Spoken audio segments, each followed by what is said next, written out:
Bonjour à tous, aujourd'hui voici un exercice permettant d'intégrer un personnage virtuel dans une photo ancienne.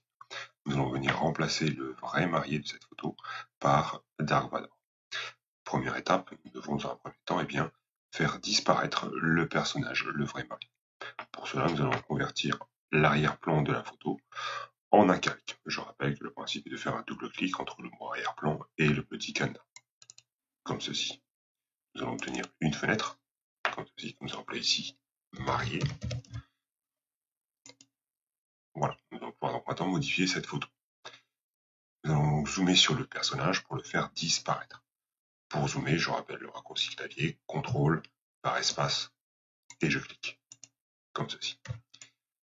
Avec mon outil tampon, je vais venir cacher le personnage. L'outil tampon se trouvant ici, il s'appelle l'outil tampon de duplication. Le principe de cet outil est le suivant. Si vous devez changer la taille de votre outil, il suffit simplement de faire un clic droit dans la fenêtre et de venir changer ici l'épaisseur. L'épaisseur correspondant simplement au diamètre de l'outil. Prenons un diamètre qui soit à peu près de 30 pixels. Une fois que le diamètre est entré, alors je peux appuyer sur la touche Entrée pour valider cette modification.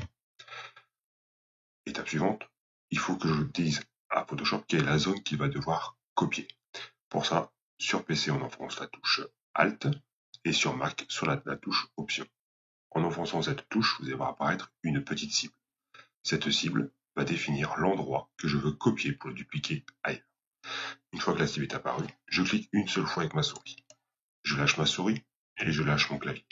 Je me déplace légèrement sur la gauche. Et là maintenant, vous voyez que tout ce qui se passe sous la petite croix, autrement dit la cible, se reproduit ailleurs, comme ceci. Je viens de cacher une partie. Je vais faire la même chose, mais pour cette fois-ci faire disparaître l'épaule du marié. Je réenfonce encore une fois la touche Alt ou la touche Option de mon clavier. Je définis une nouvelle zone à copier et je viens ici faire cacher l'épaule du marié. Je vais faire exactement le même principe pour faire disparaître le bras du marié. J'enfonce la touche Alt, je définis une nouvelle zone à copier. Ici, je me déplace et je descends tout doucement, comme ceci. Voilà, jusqu'à faire disparaître le marié. J'en profite pour faire la même chose un peu aussi au niveau des pieds, pour ne pas avoir de soucis quand je vais intégrer Dark Vador. Je définis une nouvelle zone et je viens ici faire disparaître le pied du marié. Voilà, comme ceci. A priori, quand je vais intégrer Dark Vador, tout devrait bien se passer. Ce que je vais faire maintenant, c'est que je vais définir la taille que devra avoir Dark Vador.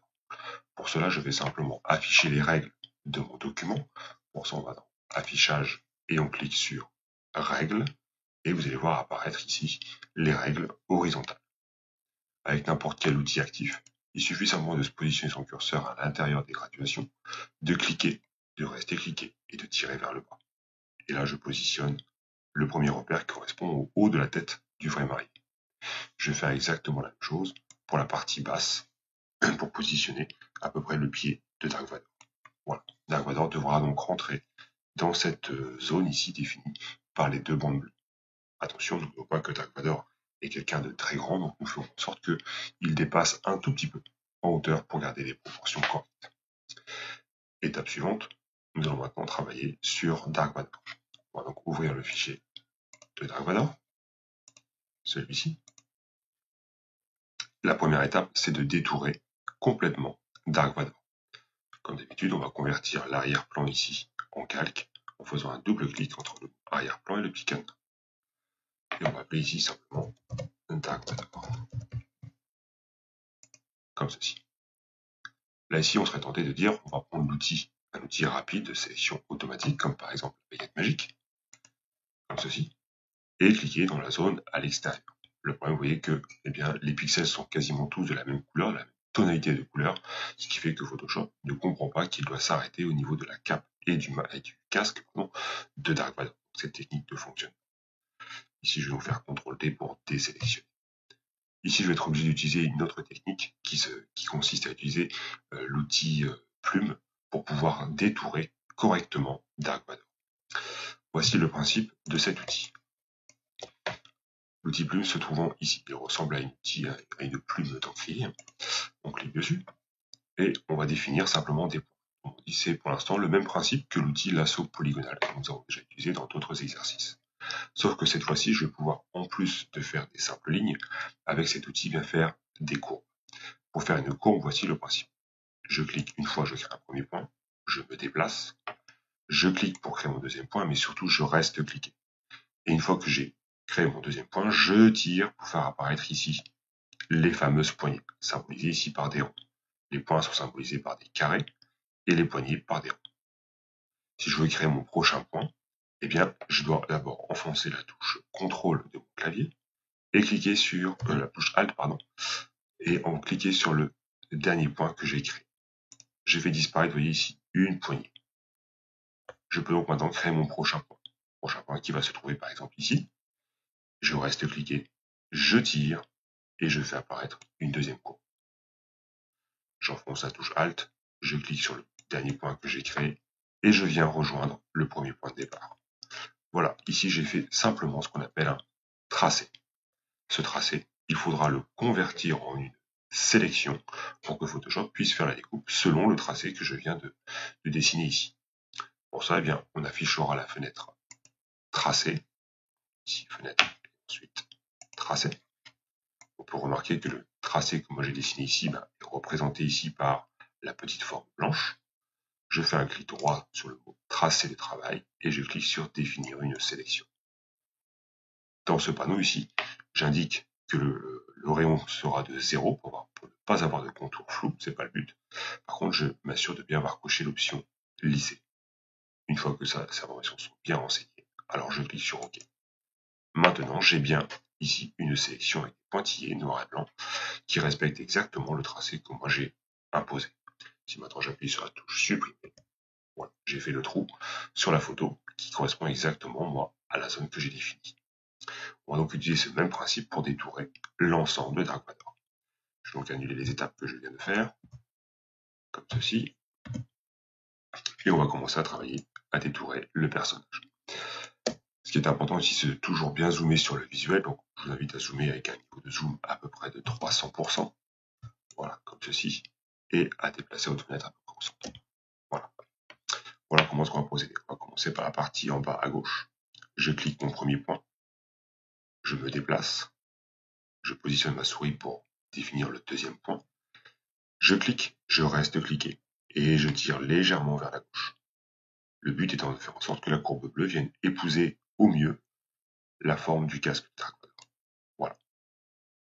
Pour créer le prochain point, qui va se situer à peu près ici, eh bien, je vais enfoncer la touche Alt de mon clavier, cliquer sur le dernier point que j'ai créé, la poignée ici a bien disparu, et je peux créer le prochain point, comme ceci.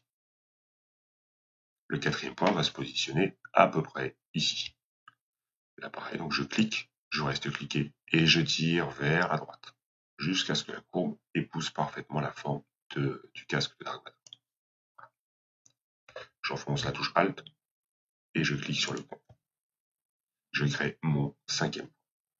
Je clique, je reste cliqué, je tire vers le bas, comme ceci. J'enfonce la touche Alt, et je tire ici en diagonale. Je crée le prochain point ici, je tire, j'enfonce la touche Alt, et je clique. Voilà comment nous allons procéder pour faire l'ensemble du détourage complet de Dark Vador.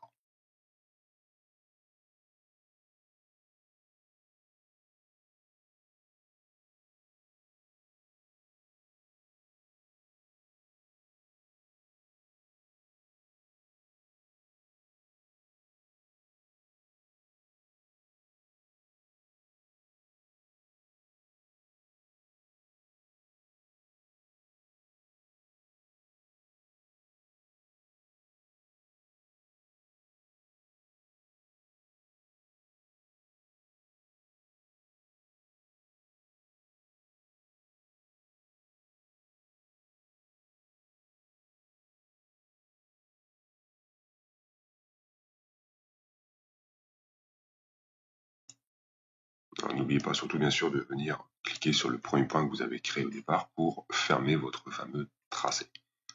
L'avantage de travailler avec cette technique du tracé, c'est que bien, vous avez vu que chaque point, on va pouvoir en fait venir les remodifier comme l'on souhaite pour faire un détourage qui va être parfait.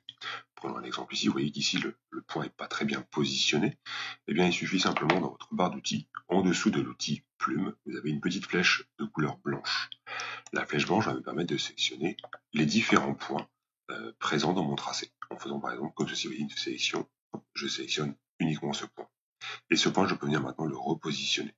Ça me permet donc de pouvoir faire un tour complet de mon détourage et m'assurer que tous mes points sont bien positionnés, exactement comme ils doivent être. Le point qui est ici. Bien sûr, on peut modifier également la tension des courbes en jouant sur les poignées ici. Prenons un exemple très concret. Ici, vous voyez que la courbe du haut du casque pourrait être un peu modifiée. Vous voyez, quand je prends la poignée ici, je peux venir retendre parfaitement ma courbe pour avoir un détourage qui va être parfait. Une fois qu'on a terminé de faire la partie tracée, eh bien on va convertir ce tracé en une sélection. Avec la fenêtre tracé, donc je rappelle, on va dans fenêtre et on clique sur tracé. On va juste faire un clic droit sur tracé de travail et cliquer sur définir une sélection. On laisse la valeur ici à 0 et on coche l'option lisser. Je clique sur OK. Voilà, j'obtiens ici maintenant autour de Dark Vador une sélection qui va me permettre de pouvoir faire mon détourage. Attention ici, si je supprime la partie qui est sélectionnée, voilà ce qui se passe. C'est l'intérieur de Dark Vador qui a disparu. C'est pas ce que moi je veux. Je vais donc annuler ce que je viens de faire. Pour ça, il faut d'abord faire ce qu'on appelle intervertir notre sélection. On va donc tout en haut ici dans sélection et on clique sur intervertir. Maintenant, on a la sélection, vous voyez, qui est présente également à l'extérieur du visuel. Ça montre que je travaille ici sur la partie ici externe de ma sélection. Je peux maintenant appuyer sur la touche supprimer. Maintenant, Dark Vador est bel et bien détouré exactement comme je veux. Étape suivante, je dois désélectionner. Pour désélectionner, c'est simplement CTRL et la lettre D, ou commande et la lettre D comme désélectionner, si vous travaillez sur Mac. Point suivant, Dark Vador pour l'instant est tourné vers la gauche. Il faut que Dark Vador soit tourné vers la droite. On va donc effectuer ce qu'on appelle une symétrie. Dans la fenêtre des calques, assurez-vous de bien avoir cliqué sur le calque de Dark Vador, édition, transformation, symétrie axe horizontal. Comme ceci. Maintenant, Dark Vador regarde bien vers la droite. Dark Vador est actuellement en couleur. On va le passer en noir et blanc. Pour cela, on va dans Images, Réglages, et on descend tout en bas sur Désaturation. Dark Vador est passé maintenant en noir et blanc. L'étape suivante va consister à amener Dark Vador qui est détouré sur la photo des deux vrais maris. Pour ça, je prends ma croix de déplacement, ici. Je sélectionne Dark Vador, je déplace. Je viens survoler l'onglet qui s'appelle Mariage. Lorsque l'onglet s'affiche, je mets ma souris à l'intérieur de la photo et je lâche. Voilà, Dark Vador est à part. Donc ce qu'on va faire, c'est qu'on va positionner le pied de Dark Vador par rapport, vous voyez, au repère qu'on a dessiné tout à l'heure. On va donc le descendre comme ceci. Voilà. Et maintenant, il faut changer bien la taille de Dark Vador. Donc, dans ma fenêtre calque, assurez-vous de toujours bien sélectionner le calque qui s'appelle Dark Vador. Sur votre clavier, commande T ou CTRL T pour faire apparaître les poignées de transformation. Et je vais descendre la poignée qui est ici pour faire en sorte que Dark Vador soit, oui, comme je l'ai dit tout à l'heure, un peu plus grand que le vrai marié. D'accord ? Un tout petit peu. Comme ceci. Et on appuie sur Entrée pour valider cette transformation. Voilà. A priori, Dark Vador est à la bonne taille et il est bien positionné. Je vais juste faire en sorte de le rapprocher de la mariée. Le déplacer à l'horizontale et on vient le coller, voilà, comme ceci. Là, vous voyez que le petit souci, c'est que Dark Vador passe devant notre mariée. Or, il faut donner l'illusion, l'impression que Dark Vador va passer derrière la mariée.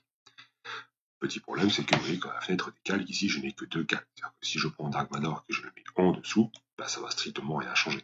Puisque le vrai personnage est toujours présent devant. Donc je remets Dark Vador devant, au premier plan. Et je vais utiliser une technique qui s'appelle la technique du masque de fusion. Voilà le principe du masque de fusion. Le principe du masque de fusion est le suivant. C'est d'utiliser uniquement deux couleurs, du noir ou du blanc. Le noir va faire disparaître, va cacher des pixels, et le blanc va le faire réapparaître.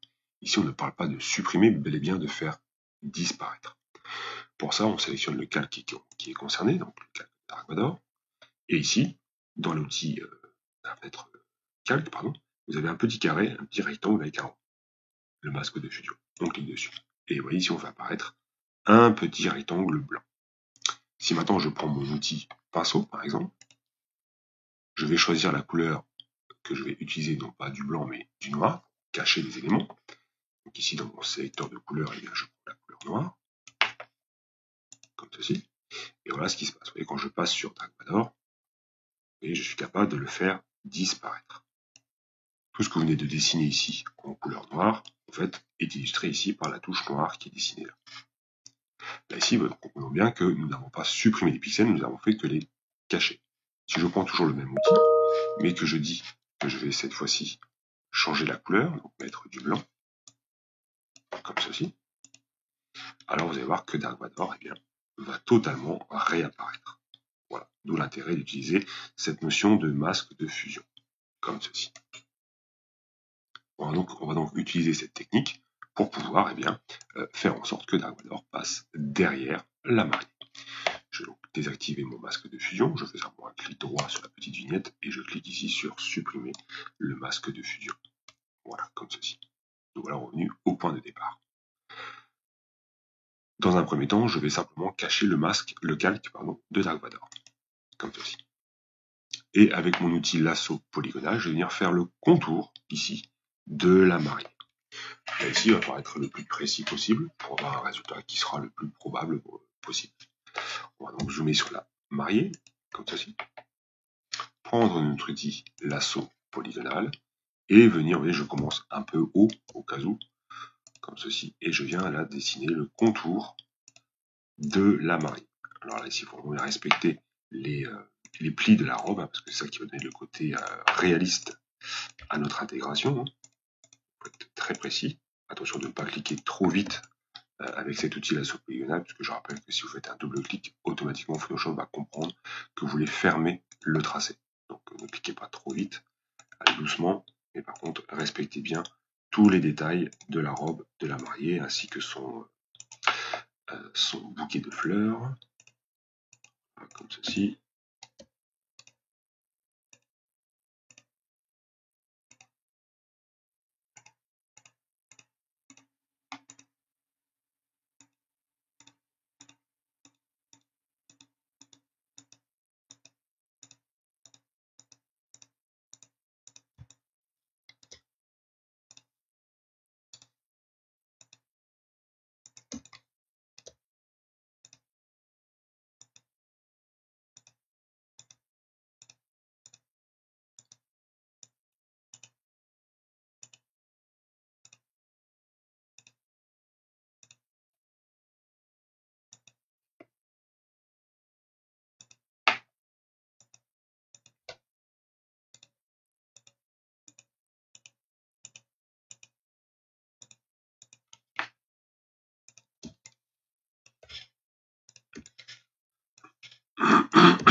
Voilà, ma sélection est terminée. Donc voilà à quoi va ressembler la sélection. Donc on va faire un masque de fusion qui va suivre à peu près bien la forme qui est ici. Maintenant que ce masque de fusion a été créé, maintenant que la sélection est donc terminée, je réaffiche le calque de Dark Vador, comme ceci. Et voilà ce que moi je vais faire. Je vais simplement intervertir ma sélection. Donc sélection, intervertir. Et toujours avec le calque Dark Vador sélectionné, je vais appliquer ici mon masque de fusion. Voilà. Et là, vous voyez que maintenant, on a l'impression que Dark Vador se positionne bien derrière notre mariée. L'avantage d'avoir travaillé aussi avec un masque de fusion, c'est que vous voyez que le masque de fusion ici, entre le masque de fusion et le calque, on a un petit maillon, qui veut dire que les deux éléments sont liés les uns aux autres. En fait, le principe du masque de fusion, c'est de considérer qu'en fait, ici, on a créé une barrière, d'accord, sur laquelle on ne verra jamais le calque qui est ici. Maintenant, si je déverrouille l'assemblage des deux, je sélectionne le calque de Dark Vador, et vous allez voir que, en prenant notre outil de déplacement, je peux venir déplacer Dark Vador à l'horizontale, et vous voyez, on a toujours l'impression que Dark Vador passe derrière. Vous voyez, Voilà le principe du masque. Donc ça me permet de pouvoir aussi, si je veux, rapprocher plus ou moins Dark Vador de la mariée, tout simplement. Voilà. Voilà comment on a pu positionner le Dark Vador derrière notre mariée. Étape suivante, je dois créer l'ombre de Dark Vador sur le sol. Pour ça, on va créer un nouveau calque. Donc, dans notre fenêtre calque, on va cliquer sur le petit carré avec le petit plus. Et on va appeler ce calque ici ombre. Comme ceci. Ici, pour définir l'ombre, voilà ce qu'on va faire. On va juste faire une petite ellipse horizontale. Et on viendra la positionner au pied de Dark Vador. Donc pour faire une ellipse, on prend simplement l'outil de sélection qui est ici. L'outil de sélection dit ellipse. Et on vient dessiner au milieu du document une ellipse à peu près avec ses proportions. Voilà, comme ceci. Cette ellipse, je vais venir la remplir d'une couleur qui est la couleur noire. Je prends donc ici, je m'assure d'être en premier plan avec la couleur noire. Et ensuite ici, avec mon pinceau, j'applique ma couleur noire, comme ceci.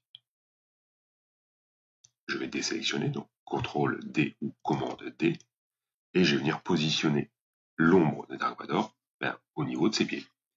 Donc je prends ma flèche, ma croix de déplacement, je déplace mon calque, je positionne à peu près ici, voilà. Et ce que je vais faire, c'est que ce calque doit se positionner derrière Dark Vador. Donc dans ma fenêtre des calques, ici je prends le calque ombre et je viens le mettre en dessous. Voilà, comme ceci. On est presque bon. L'ombre, je vais la rendre floue et je vais baisser son opacité. Pour que l'ombre devienne floue, je sélectionne le calque ombre et puis ensuite je vais dans filtre, flou et enfin glue, flou, gaussien avec une valeur à peu près de 15 pixels comme ceci. On remarque que l'ombre passe au-dessus de la robe de la mariée, ce qui n'est pas possible, on va donc faire disparaître une partie de l'ombre. Pour ça, on va récupérer la sélection qu'on a créée en amont sur le masque de fusion. Pour ça, il suffit simplement de positionner votre souris sur la vignette ici du masque de fusion, d'enfoncer la touche CTRL ou commande si vous êtes sur Mac, et de cliquer une seule fois. Automatiquement, vous voyez que Photoshop a réaffiché notre sélection. Attention, ici la sélection travaille sur l'extérieur. Je vais donc intervertir ma sélection. Pour ça, on va donc dans Sélection, Intervertir, et maintenant, simplement avec mon outil Gomme, vous voyez que je peux gommer une partie qui ne m'intéresse pas. Voilà, comme ceci. Et CTRL D pour désélectionner. Je vais maintenant baisser l'opacité de l'ombre de Dark Vador. Le calque ombre est sélectionné. Et ici, je vais baisser l'opacité à peu près une valeur de 80%. Voilà, comme ceci. L'étape suivante, ça va être d'appliquer une couleur sur le calque de Dark Vador pour qu'il soit de la même couleur que le reste de la photo. L'effet sépia, en fait. Je vais déjà enlever mes repères ici, puisque j'en ai plus besoin maintenant. Voilà, comme ceci. Alors pour ça, voilà comment est-ce qu'on va procéder. On va appliquer un style de calque. On va cliquer donc sur le calque de Dark Vador, faire un double clic sur la partie droite, afficher la fenêtre des styles de calque qu'on a l'habitude d'utiliser, et on va simplement cliquer sur le mot incrustation de couleur, ici, incrustation couleur, comme ceci. En partie droite, on obtient ici les options de cette incrustation couleur. Là ici, Photoshop a appliqué simplement une couleur unie sur Dark Vador. On va donc définir la couleur que nous voulons.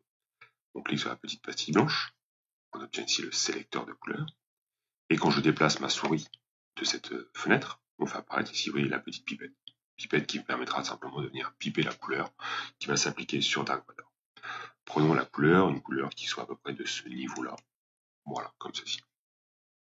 Photoshop a pour l'instant appliqué simplement un aplat de couleurs. Je clique sur OK. Maintenant, ce qui serait bien, c'est que cette couleur vienne s'incruster parfaitement sur Dark Vador pour qu'on puisse continuer à voir tous les détails. Alors pour ça, on a juste besoin de changer ici le mode de fusion, qui est sur normal. Si on passe sur le mode de fusion qui s'appelle couleur, voilà ce qu'on obtient. Comme ceci. L'avantage aussi de travailler avec cette technique, c'est que lorsqu'on a appliqué le bon mode de fusion, eh bien on peut rééditer la couleur et dire que tout la couleur c'est plutôt peut-être un peu plus foncé, peut-être encore un peu plus clair. Alors, vous êtes libre de faire un peu comme vous le souhaitez. Mais l'idée c'est d'avoir une couleur un peu, voilà, un peu marron, comme ceci. Et je clique sur OK. Et je clique sur OK. Voilà, la couleur a donc été intégrée sur notre ami Dark Vador. Étape suivante, nous allons venir appliquer, intégrer sur la photo de Dark Vador, eh bien, son fameux sabre laser. Pour ça, on va donc ouvrir le fichier que je vous ai mis à disposition, le fameux sabre laser, comme ceci. Et ce sabre laser, je vais venir donc l'intégrer, l'importer, dans ma composition. Donc, je déplace mon calque et je l'amène directement comme ceci. Voilà. Donc, vous voyez que le calque il est très grand par rapport au reste du visuel, donc on va diminuer sa taille, on va donner l'illusion, l'impression que ce sabre laser se trouve dans la main de Dark Vador. Alors, on va donc sélectionner le calque 1, qu'on va renommer d'ailleurs de suite en laser, voilà, et faire CTRL T pour apparaître les poignées de transformation. Et on va diminuer sa taille. Voilà, pour le coup, il faut diminuer beaucoup, parce qu'il est très très grand. Et on va venir le positionner ici.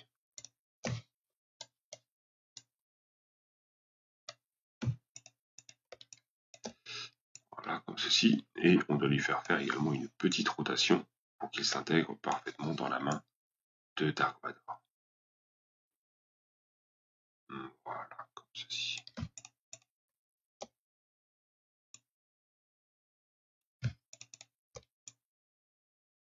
On va le positionner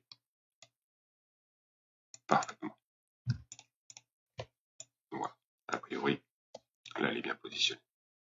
Maintenant, pour qu'on ait l'illusion, l'impression que le sabre laser se positionne à l'intérieur de la main de Dark Vador, eh bien voilà comment est-ce qu'on procède.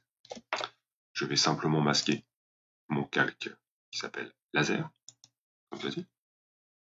Et puis je vais venir faire une sélection rapide qui correspond à la main de Dark Vador.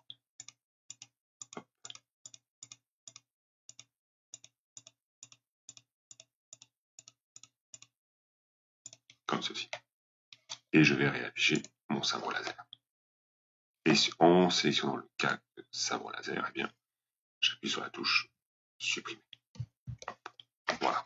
On a donc maintenant l'impression que Dark Vador tient bien son sabre laser dans la main, tout simplement.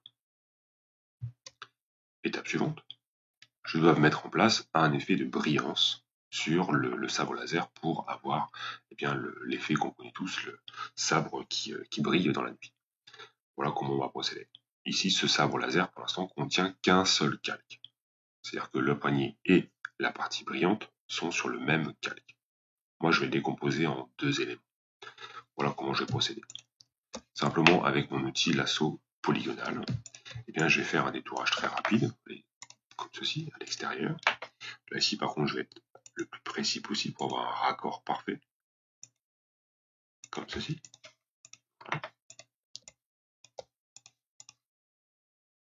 Voilà. Et puis, en ayant sélectionné le calque laser, eh bien, je vais faire simplement du couper-coller. Donc, CTRL X ou pomme X pour couper.